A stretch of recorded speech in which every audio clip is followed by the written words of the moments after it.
Hello à toi, aujourd'hui on va regarder 10 erreurs à ne plus jamais faire évidemment en crypto-monnaie si tu veux devenir un véritable investisseur.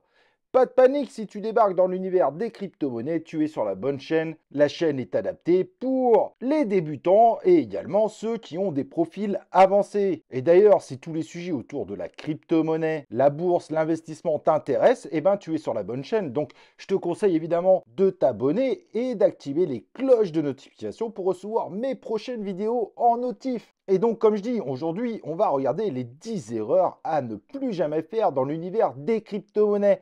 Et si tu débarques dans l'univers des crypto-monnaies, c'est tout simplement 10 erreurs à ne pas faire dans le futur. C'est un sujet, je pense, qui est très intéressant et il faut se méfier. L'univers des crypto-monnaies est un univers rempli de pièges et c'est pour ça qu'il faut faire aussi ce type de vidéo pour t'éviter un certain nombre de pièges dans lesquels je suis tombé, dans lesquels certains que tu as dû déjà rencontrer ou que tu vas rencontrer ont déjà vécu également. Donc maintenant, ce qu'on va faire tout simplement, c'est on va y aller. Let's go!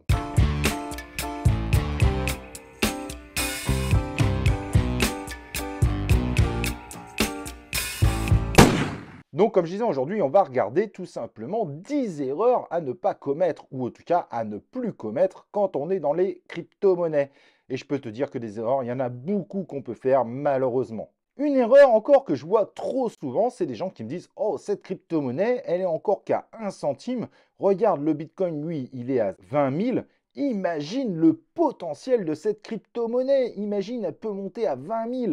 Alors attention, tout simplement, deux crypto-monnaies ont des valeurs très différentes et vous ne pouvez absolument pas comparer la valeur d'une crypto-monnaie avec une autre crypto-monnaie. Tu peux avoir des crypto-monnaies qui sont très fortes mais avec une petite valeur. Donc fais évidemment très attention à ça. Rechercher des investissements en cherchant des crypto-monnaies à moins d'1 dollar, ça n'a strictement aucun sens. Le plus important pour regarder un petit peu le potentiel que peut avoir ta crypto-monnaie, c'est de regarder son market cap. Élément que tu peux trouver très facilement sur les pages de chacune des crypto-monnaies sur CoinMarketCap ou CoinGecko. Mais si tu fais des investissements en essayant de prendre les crypto-monnaies qui ont les valeurs les plus basses, tu feras de nombreuses erreurs car la valeur d'une crypto-monnaie ne détermine pas du tout son positionnement sur le marché et non plus ses capacités dans le futur. Buy the dip, buy the dip. Deuxième erreur évidemment à ne pas commettre quand tout le monde commence à crier buy the dip sur une crypto-monnaie, ça peut être un véritable piège. Et si tu sens l'envie justement d'acheter cette crypto-monnaie parce qu'elle s'est bien effondrée, parce que les autres n'arrêtent pas d'envoyer des icônes, des gifs en mode buy the dip, je te recommande tout simplement de quitter ces réseaux sociaux.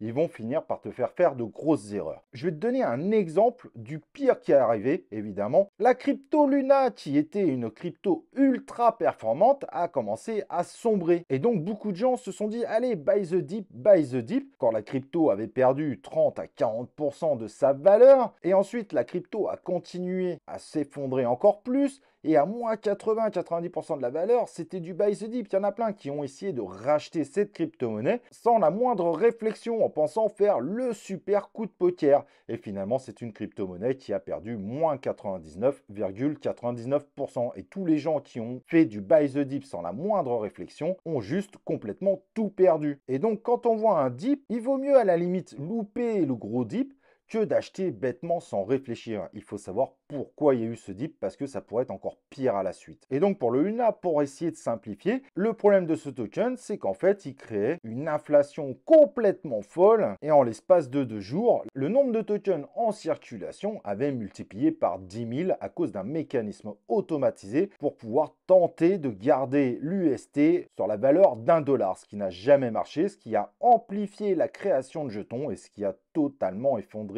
la valeur du token parce que tous ceux qui s'y intéressaient un minimum ont vendu massivement. À ce moment-là, en réalité, on savait déjà que c'était quasiment mort et qu'il fallait évidemment surtout pas faire du buy the dip. Donc attention, les buy the dip sans réflexion, c'est pas de l'investissement, c'est même extrêmement dangereux. Troisième erreur, ne pas faire ses propres recherches. Parfois, un certain nombre de tokens montent violemment tout simplement parce qu'il y a une hype autour. Mais le projet, finalement, a très peu d'intérêt pour l'univers de la crypto-monnaie, voire de l'écosystème complet. Et donc, investir sans faire sa moindre recherche parce que finalement, quelqu'un t'a dit, ou qu'un youtubeur a dit, ou qu'un influenceur a dit, peut t'amener tout simplement à perdre énormément d'argent.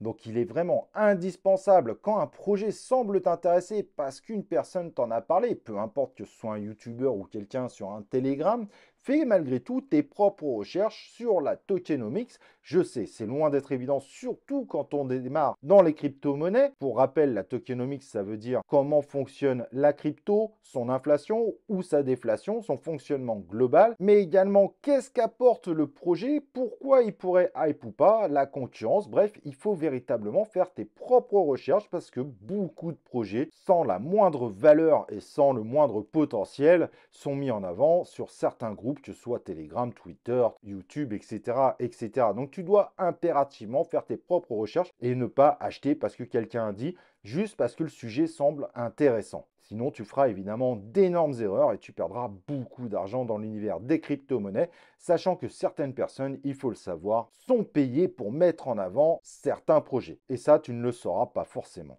FOMO, je ne sais pas si tu connais ce terme, si tu viens d'arriver dans l'univers de la crypto-monnaie, ça m'étonnerait. Ça veut tout simplement dire arriver trop tard dans ton investissement. Ça, c'est la quatrième erreur. Quand on voit beaucoup de bougies vertes qu'un token fait plus 50%, voire x2 quand on est en plein bull run, eh ben c'est trop tard. Il ne faut pas essayer de rentrer dedans, tu as loupé le train. Soit tu adores ce projet et tu attends un meilleur moment pour rentrer dedans, c'est-à-dire après un certain nombre de bougies rouges et pas après une montée exponentielle, soit tout simplement, eh ben, tu dois dire à ton cerveau, tant pis, j'ai loupé le train, il n'y a pas de honte à ça, même si les gens se charrient très très vite sur les réseaux sociaux, et toi, tu trouveras un autre train dans lequel tu pourras rentrer et qui sera beaucoup plus intéressant. Rentrer sur un max de bougies vertes en montée exponentielle, tu as une chance gigantesque finalement, évidemment, de perdre énormément d'argent, car on a souvent, à un moment ou à un autre, un gros correctif. Dans tous les cas, une montée finit par s'arrêter un jour ou l'autre, et c'est jamais pour devenir plat, mais c'est toujours évidemment pour redescendre.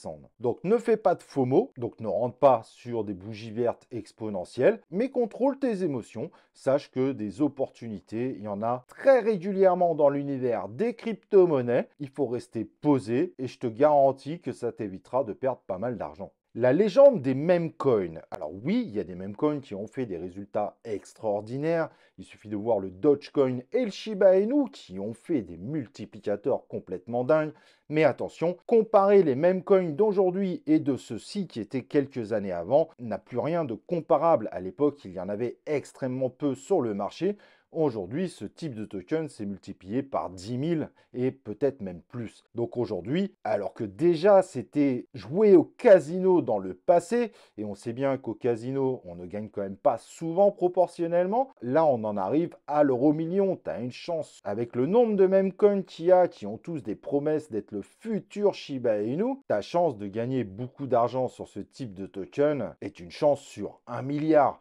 Donc il faut rester raisonnable. Si tu fais ce type de choses, et ça c'est ton problème, c'est évidemment toi qui investis comme tu le sens, mais n'oublie pas que c'est comme jouer à l'euro million, ta chance est minuscule, voire nanoscopique. Maintenant, si tu prends ça en compte que tu es prêt à jouer, c'est à toi de voir. Moi évidemment, je ne te recommande pas de faire ça, surtout si tu veux devenir un investisseur avec un minimum de viabilité dans tes choix. Surtout qu'évidemment, dans un secteur très nouveau comme celui des crypto-monnaies, les risques sont déjà très élevés. Donc si en plus, toi, tu t'en rajoutes des risques multipliés par 1 million, soyons clairs, tu risques tout simplement de jamais être indépendant financièrement. Erreur que j'ai beaucoup vue aussi, ne pas avoir de stratégie de sortie. Je sais, je vais le répéter, mais je pense que c'est quelque chose de très important. Il faut toujours définir une stratégie de sortie. Pourquoi pas une stratégie de sortie par palier?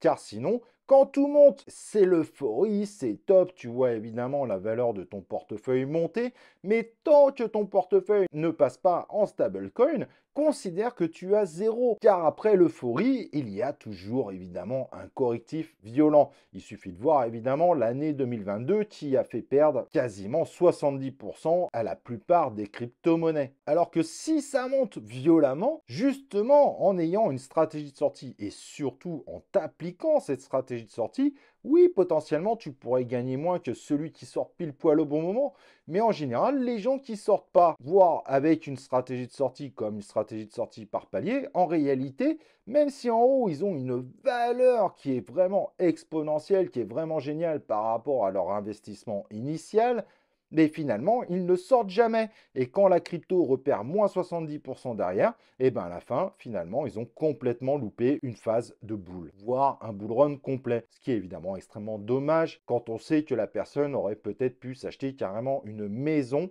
alors qu'à la base, il avait investi à peine, même pas l'équivalent des toilettes de la maison en termes de monnaie. Et donc, je vais aller évidemment sur l'erreur numéro 7 qui suit un petit peu celle-là. Quand je sors de crypto-monnaie, surtout sur une phase de bull, voire de bull run, évidemment, c'est pas pour aller investir dans une autre crypto-monnaie. On sait pertinemment que la plupart des crypto-monnaies suivent exactement les mêmes types de courbes. Donc, si tu vois ton BTC exploser, qu'à ce moment-là, tu sors de ton BTC pour, par exemple, aller acheter de l'Ethereum, qui est la deuxième crypto-monnaie du marché aujourd'hui, on sait pertinemment qu'elles ont les mêmes mouvements. Alors, quand la phase de bull ou le bull run s'arrête et qu'on part sur un correctif violent, que ce soit du Bitcoin, de l'Ethereum, du BNB, du Cardano, etc., tu subiras tout simplement la même baisse. Donc évidemment, quand on sort d'une crypto-monnaie, c'est pour partir au minimum vers du stablecoin. Pourquoi du stablecoin plus que du dollar et de l'euro? Parce que dans de nombreux pays, comme en France par exemple,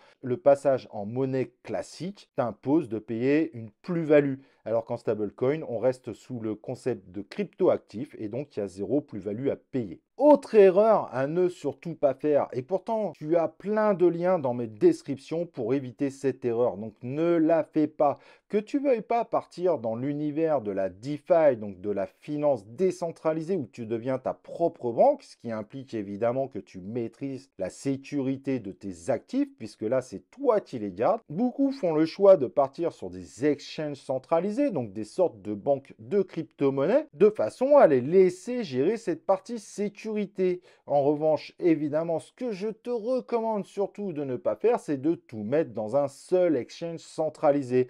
Moi, je te recommande, quand tu commences à partir sur des sommes qui sont quand même assez importantes, d'être au moins au minimum sur 5 exchanges centralisés, de façon à éviter un éventuel crash de cet exchange. FTX, qui était devenu le deuxième exchange du marché, a complètement fermé et des gens ont perdu des sommes phénoménales. Oui, ça fera toujours mal de perdre des sommes phénoménales, bien évidemment, mais si tu perds que 20% de tout ce que tu as parce que tu as eu la conscience que c'est possible de voir l'exchange fermé, eh ben c'est quand même mieux que de perdre 100% de ta mise initiale. Il faut être raisonnable par rapport à ça et plus tu disperseras, et plus tu auras de chance de moins subir d'éventuels crashs, évidemment, de certains exchanges. Il y a des gens qui ont tout simplement tout perdu sur l'exchange FTX. Donc, j'espère évidemment que tu ne feras pas cette erreur-là pour t'éviter ce type de drame. Et même si moi, je t'en propose dans la description, les liens te permettent de baisser les frais considérablement. Ce sont des liens d'affiliation. Malgré tout, je ne peux pas te garantir moi-même que ces exchanges ne vont pas fermer un jour. C'est pas parce qu'un YouTuber ou sur les réseaux sociaux, on te propose un exchange que celui-ci ne reste pas évidemment quelque chose à risque. Même si on fait notre maximum en général pour te proposer ceux qui semblent les plus solides du marché, malgré tout, la plupart ont proposé FTX qui était censé être solide et moralité, il n'était pas solide du tout, il a fermé et beaucoup de gens ont perdu beaucoup. Donc n'oublie pas, disperse évidemment tes crypto-monnaies, fais pas l'erreur de tout mettre au même endroit. Neuvième erreur que je vois souvent, les gens qui achètent 40, 60 crypto-monnaies différentes, je te jure que c'est vrai.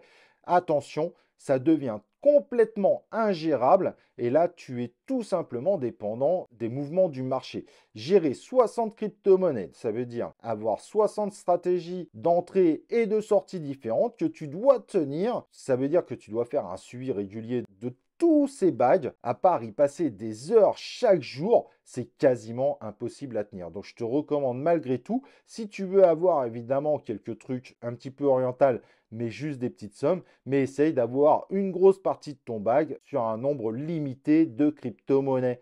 En dépassant les 10, tu te complexifies fortement la tâche et ça peut être aussi une énorme source évidemment pour perdre beaucoup d'argent. Ma dernière recommandation, c'est de vouloir participer à des ICO, des pré-sales. C'est une façon d'investir avant que le projet sorte. C'est une méthode d'investissement qui peut faire gagner énormément, mais il y a beaucoup de risques de perdre de l'argent dessus. C'est de loin pas toujours gagnant et parfois, malheureusement, tu ne pourras pas éviter un certain nombre de scams. Donc, ne mets pas tout dans un seul ICO ou une seule précelle, mais dans ce cas-là, essaye d'investir sur plusieurs précelles différentes. Comme ça, s'il y en a une qui fait un carton phénoménal et que les autres ne font pas du tout de résultats, voire finissent en scam, donc une escroquerie, un scam égale escroquerie, et bien au moins, malgré tout, tu pourras faire en sorte de récupérer ta mise initiale. Ou en tout cas, tu maximises le fait que ce soit possible. Peu importe les youtubeurs, les réseaux sociaux, qu'ils soient de bonne foi ou de mauvaise foi, malheureusement, les scams ou les projets qui s'effondrent, ça dans certains cas, personne ne peut le deviner. C'est un risque qu'il faut prendre en compte. Ça peut être très payant. Il y a des gens qui sont véritablement fans des projets en précelle. Mais soyons clairs, si tu mets tout sur un seul projet, tu peux aussi tout perdre du jour au lendemain.